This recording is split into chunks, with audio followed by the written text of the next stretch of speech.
Master Tainari! What is that? Is this Irminsul? How did this happen? What's going on inside? Luckily, we managed to evacuate everyone. What in the world was that? That was terrifying!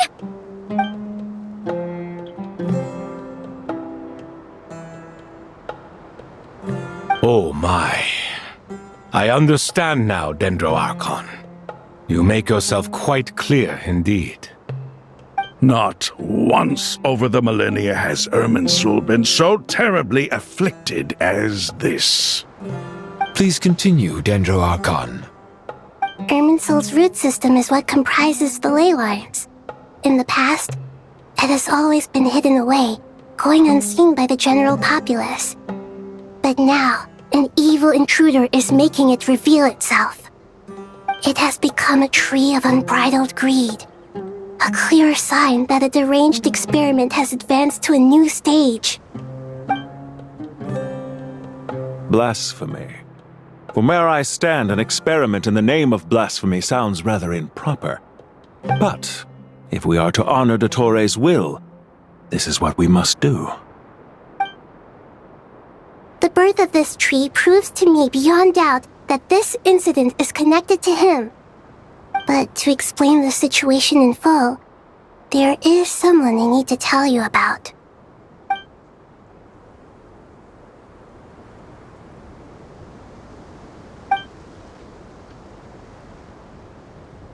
Zandik. So it was him. I saw him in the desert once. A man of supreme arrogance. So this is where it has taken him. But didn't Dottore die and not cry? How is he still able to do all this? He must still have loyal followers amongst the Fatui. Even so, I'm still unclear as to how he has been able to wield such a profound influence over Irminsul. I can confirm that Fatui forces have arrived in Sumeru City. Furthermore, Irminsul seems to be undergoing some kind of mutation. Evil branches are beginning to grow. Things that do not belong to this world are slowly but surely materializing. Sorry, I couldn't think of any other word to describe it. They don't seem to be fully formed physical entities yet, after all, but they are gradually becoming real. A baleful tree climbing up into the heavens. Speaking of Dottore, I have some information on that front as well.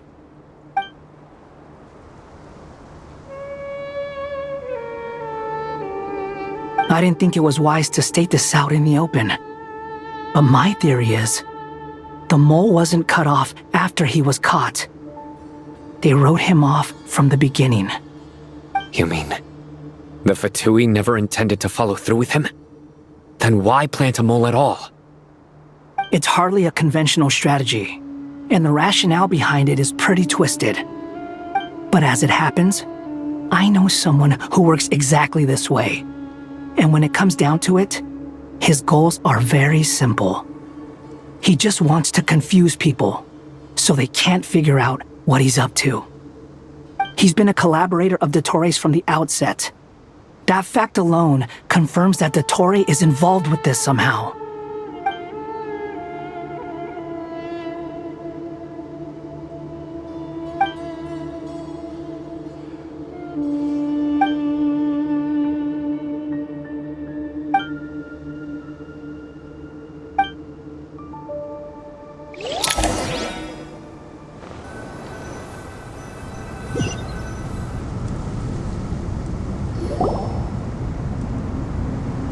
There is still much to be done. Everyone, please remember our core strategy. As per the discussions, the following groups must act immediately. Mr. Al-Haytham and Mr. Kave, the next phase of the Aaru renovation project must begin right away. Godspeed to you both. We'll give it everything we've got. The plan looks feasible, but the implementation will require certain resources. General Mahamatra Sino and his team will help to procure the materials required for modifying the terminal. No problem. I've already spoken with Sethos and Hat Guy, and they've agreed to assist me. This kind of thing is best left to the fleet-footed, right? Hat Guy? If it's efficiency you're after, we're the right people for the job. Following up on the elemental energy amplifier we discussed, Miss Dory, I assume you're the one most familiar with the status of this project. Aside from the Dendro Archon, of course. Yep, that's right. Leave it to Lord Sangama Bay. Got it. Well, I'd like Madame Farazan, Kale, and Nicole to support Dory on the technical side. You can count on us. Will do. Rest assured, I'll take good care of Kale. Dia, Candace, and Nefer, you'll be in charge of negotiating between the various parties. I trust you remember our goal. You bet. We can handle it. Good. I believe that covers everything. Tainari will provide ad hoc support as needed, if that's okay. Poor Tainari. Must be tough being Nephis' student. Getting bossed around all day, every day. Hey, don't try and drive a wedge between us, you old rascal. All it says to me is that Master Nephis has faith in everyone's abilities. While I'm nominally here as backup, I doubt there will be many situations where my help is needed. Exactly. Finally, Traveler, you and I will head to the border between Sumeru and Natlan. Once that task is complete, I'll be asking some of you to accompany me to the Eternal Oasis. The Eternal Oasis? I thought that was just a legend. So it does exist after all. Regarding your trip to Natlan, under normal circumstances, a meeting between our two nations would be a far more formal affair. Unfortunately, Sumeru is all but completely cut off from the outside world at present.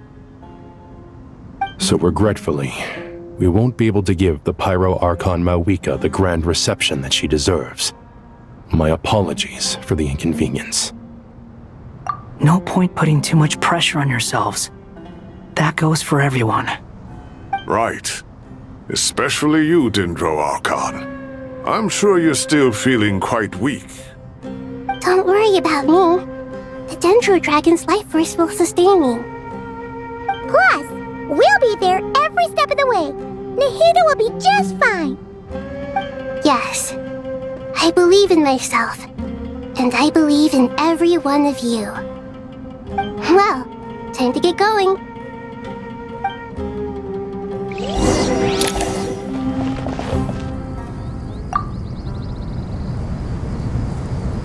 To what extent we can implement the final plan depends on how successfully the Akasha can be modified and configured. And to make sure the configuration works, Aaru will also need some further optimization. Yeah, no surprises there. Once we roll this out, any Sumeru citizens who already have Akasha terminals can simply continue to use their existing devices. This still leaves us with a significant equipment shortage, though. Many groups of people were never issued Akasha terminals, including mercenaries, the desert folk, and many others.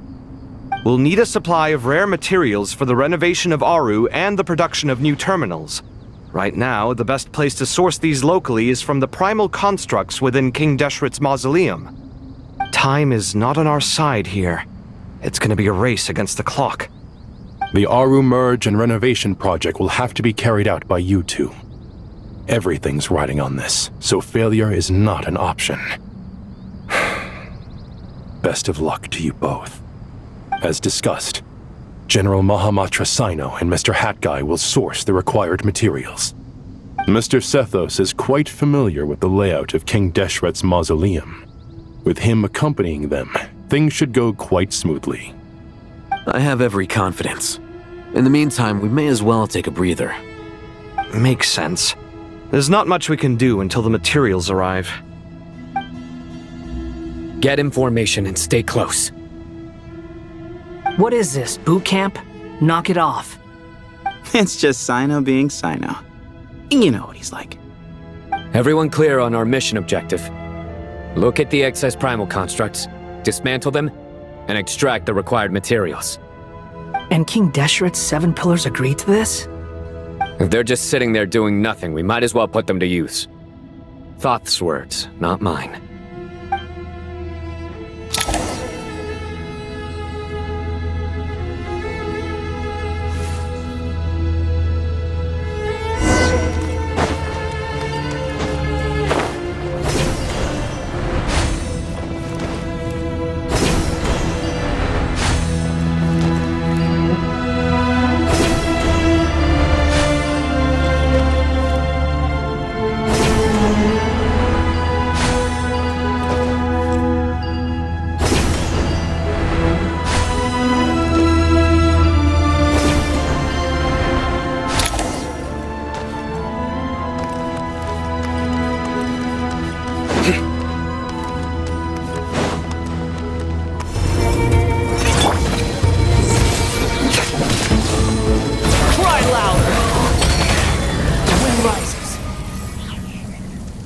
How many do we need again?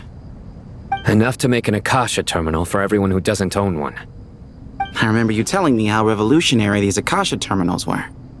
You've used one before, right? The Academia declared the Akasha to be the most powerful and comprehensive wisdom dissemination system in history. That should give you an idea of how powerful it is. Certainly sounds impressive. Neither Hat Guy nor I have ever had an Akasha terminal. Well, if it all goes to plan, that's about to change.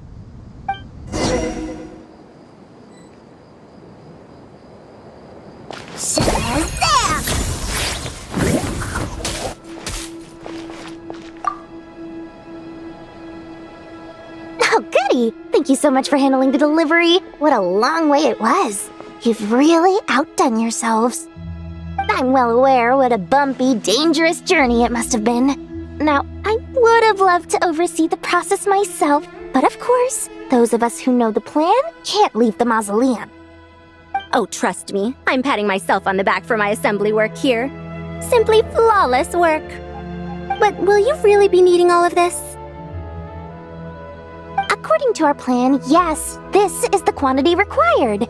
I have no complaints about the quality either. Only the price. So expensive. I heard you covered a lot of the funding out of your own pocket.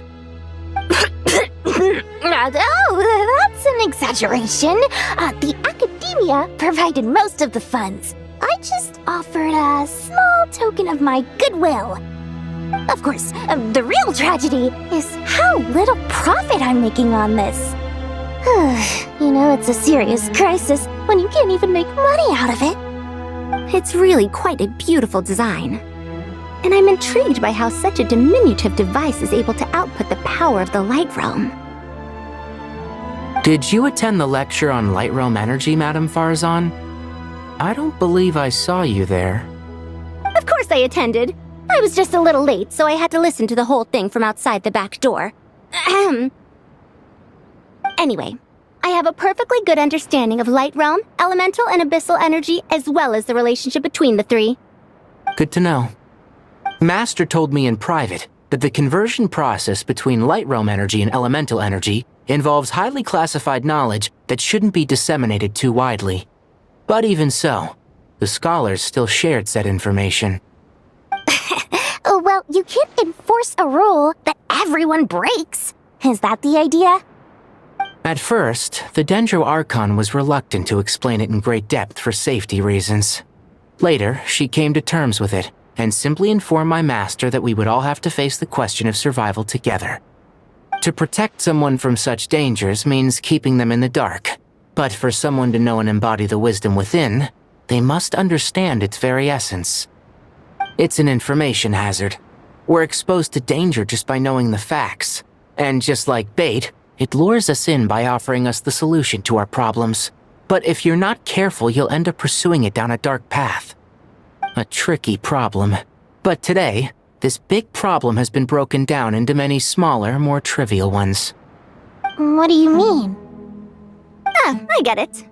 For instance, you and I share secret knowledge, while she and I take on the risks of life, death, and fate. Something like that? Hey, what? That is not what I call a trivial problem. Well, as they often say in Bahumana, an event that is monumental to the individual is negligible in the grand scheme of history. Generally, the fate of the individual is an insignificant affair. Being from Amorta, where the subject of our research tends to be a lot more personal, I have to disagree. It's hard to dismiss the individual as insignificant. In other words, the big problem of survival has been broken down into many small, interconnected factors, and each one of us represents one of those factors. When the same secret is shared with a group of people, the same fate binds them together. Most people would find this unimaginable, but to us scholars, this is the path that has always beckoned to us. Sharing knowledge is a good way to fight against fate. I will always believe in that. Alright, I think that's everything. Thanks a lot. But don't go anywhere just yet. I'll still be needing you to calibrate the equipment. Okay, the materials are ready. We can proceed with the next phase. Al-Haytham, how are you getting along? Most of the information in Aaru is written in ancient desert scripts. Some of this is written in a tribal language, while other parts seem to be a variant of an Oasis script, based on the glyph forms. Oh. Not lost to history, I hope. Some are. All we can do is infer the meaning based on the rules of related languages. Although, this section actually fills in some of the missing historical record. I'm transcribing it so we can bring it back to the academia. After Aaru started up, 2 more lines of text appeared here. Can you read them? Humans may not read what is written by the gods, except by not reading. Victory should not be easy to attain, for it symbolizes divine wisdom. Knowledge must not waver, for it has external borders. Is this a clue to solving a puzzle? Or is it being symbolic? You can't read it unless you don't read it. Victory is wisdom. Knowledge is confined by borders. Wait, I think I've got it. It's a metaphor, isn't it? It's talking about... a chessboard.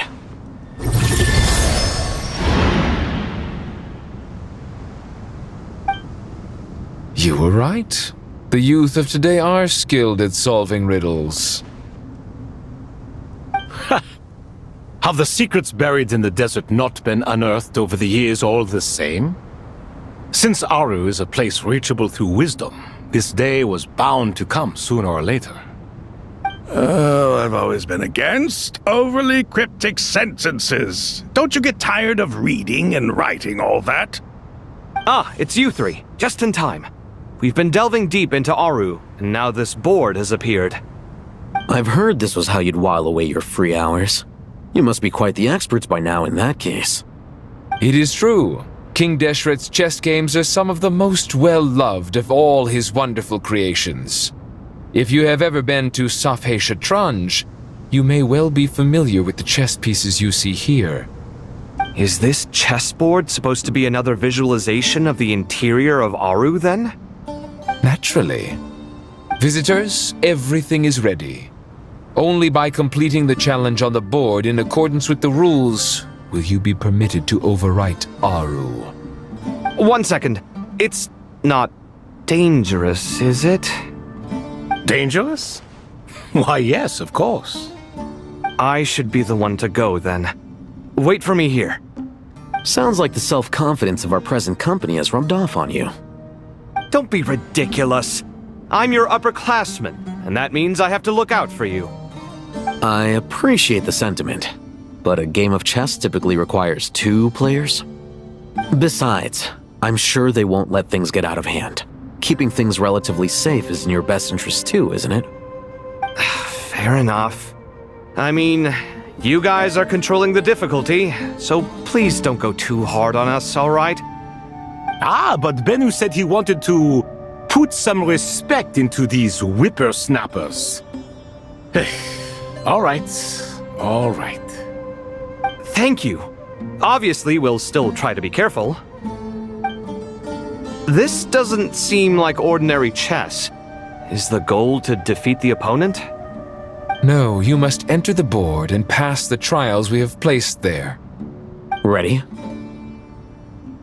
Let's do it. A few moments later. There you are. Miss Nicole truly is an angel. She shows great wisdom in guiding others, and she has already sent word to Natlan on our behalf.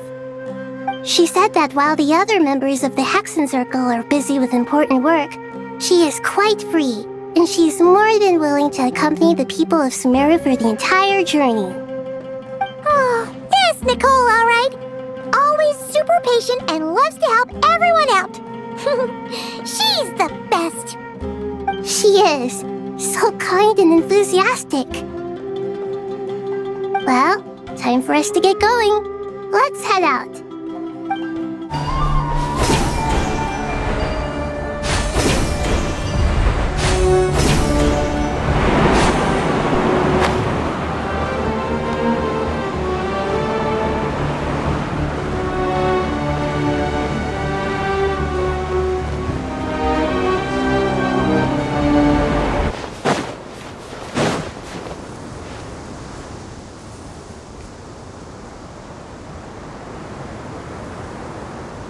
This should be one of the closest places to Natlan in all of Sumeru. There's the barrier Nicole and Nefer mentioned. It completely cuts this nation off from the others. But why? Why separate you from the rest of the world now specifically? And if I'm not mistaken, Irminsul was polluted once before, wasn't it?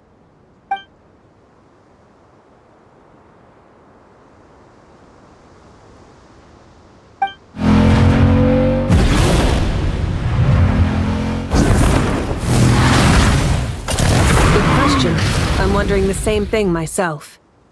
That voice. Muika, you got here pretty quickly. Hello, traveler. It's been a while. Hello there.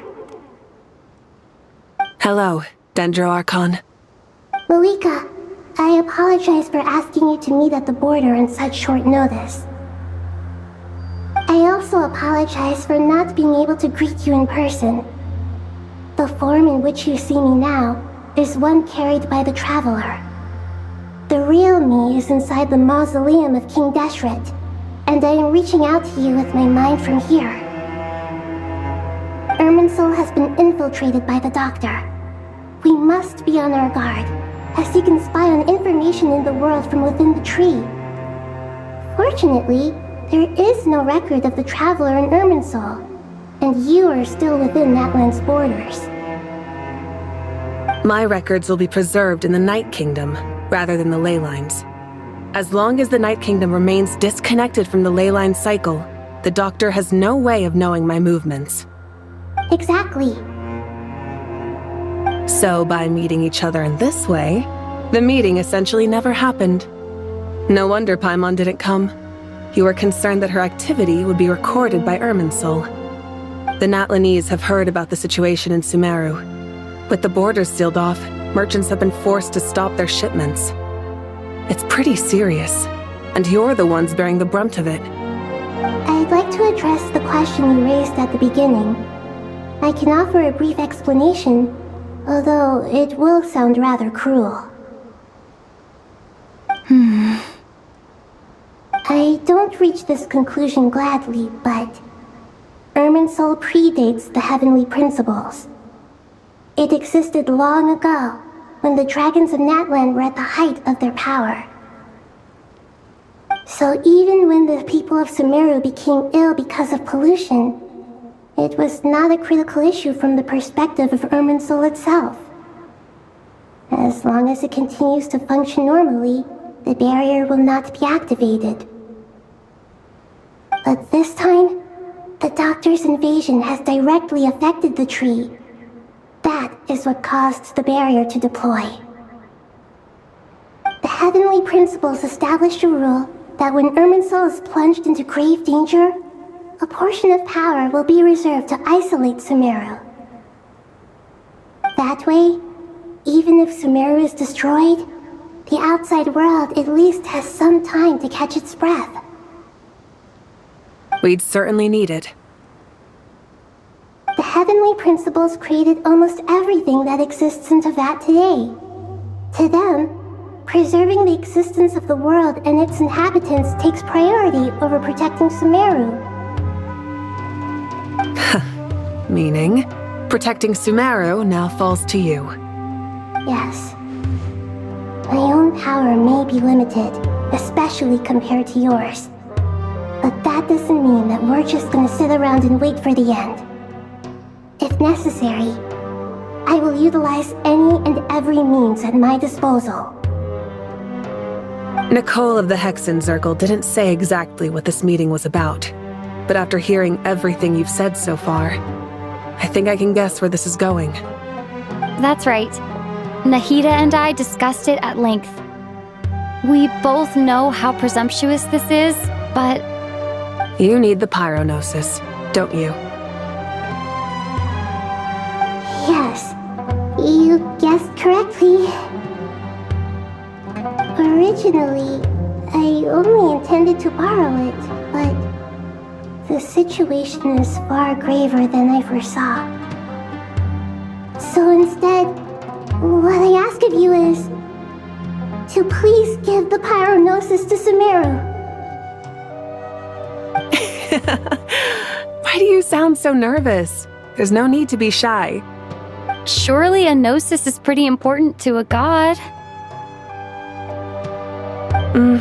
I guess, but it's not as if losing it would suddenly render us powerless.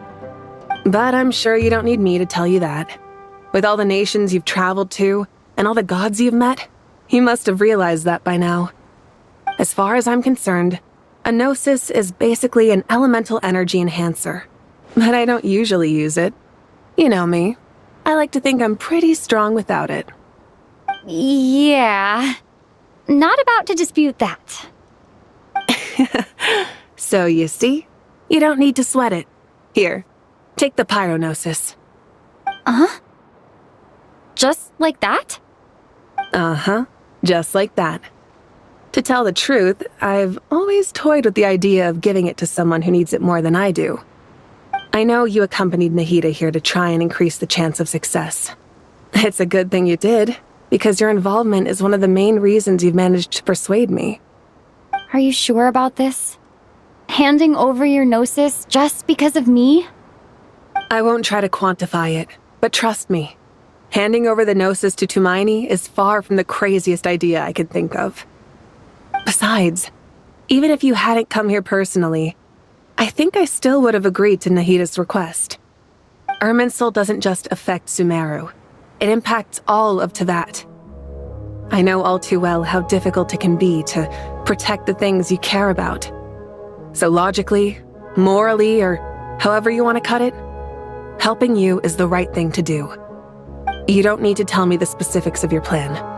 Where the gnosis is involved, the tighter the secrecy, the higher your chances of success. Rika, my heartfelt thanks go to you and the people of Natlan. Don't mention it. But now for the hard part. How do I actually give it to you? The Irminsul barrier is right in the way. I have an idea.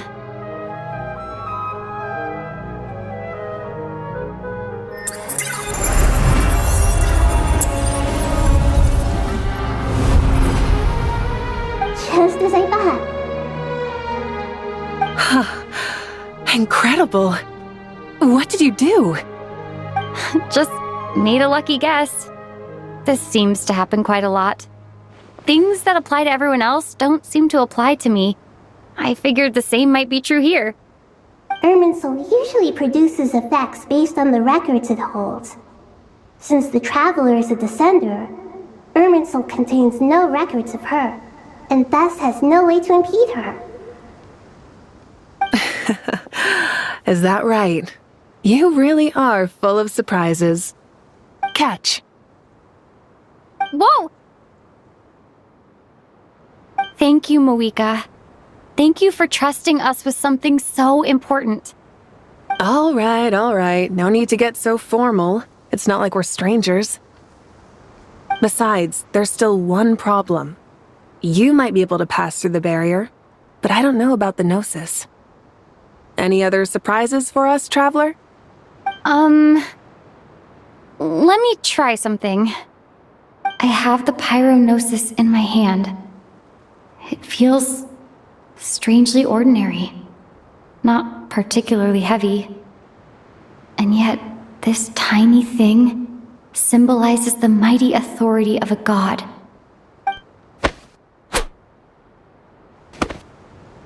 I need to think hard about my memories of Pyro.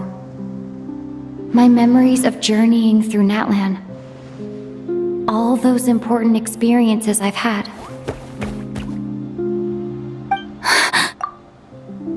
The Gnosis disappeared. Traveler, are you alright?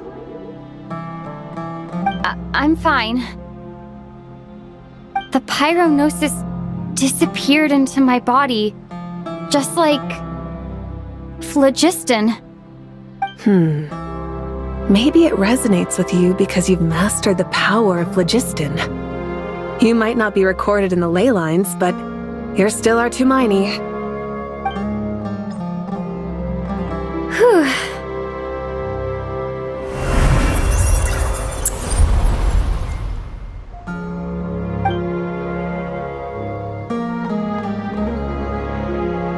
Please allow me to express my gratitude once again, Moika. Pleasure. Well, I've given you all the help I can. The rest is up to you. Good luck. We won't let you down. Yeah, we aren't about to lose. Traveler, Paimon, how are you feeling? Paimon's a teensy bit nervous, but only a teeny tiny bit. Seems like she's gotten way braver over the last few years, huh? Of course. After all the adventures you've had with the Traveler, I'm sure you've gained a lot of experience and grown as a person. I'm doing all right. What about you, Nahida? How are you holding up? With the negative effects of Irminsul, I'm a bit like a piece of fruit that's been burrowed into by hungry insects and left to rot. I'd be lying if I said it was nothing. But please don't worry. We all know what we're getting into, and we've prepared as well as we can. I believe in everyone. I believe in you. And I believe in myself. Stoking the fire inside oneself is certainly one way to live, but knowing when to rely on one's companions is also a form of great wisdom. I've been quietly learning little things from everyone, like plucking tufts of fur from a sumpter beast. Me too. With the constant traveling, I'm always learning and growing. That's the journey of life. I think there's someone else here who would share that sentiment. Don't worry about what I think. I was just passing by and happened to overhear your conversation. What are you talking about, Hat Guy? This is the top floor. No one passes by the top floor. Says who? You can fly just like I can. I would have thought it makes sense to you of all people. I don't know why, but I feel a little more relaxed now. It shows that you feel comfortable laying down your burdens in our presence. It means that Sumeru is a place you can trust, where you know we have your back. And we feel exactly the same way around you. That's what it means to be friends.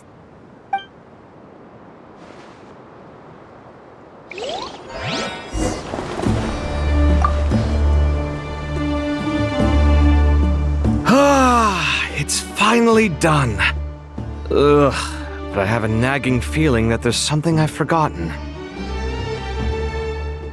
Oh, there you are. Everything wrapped up on your end?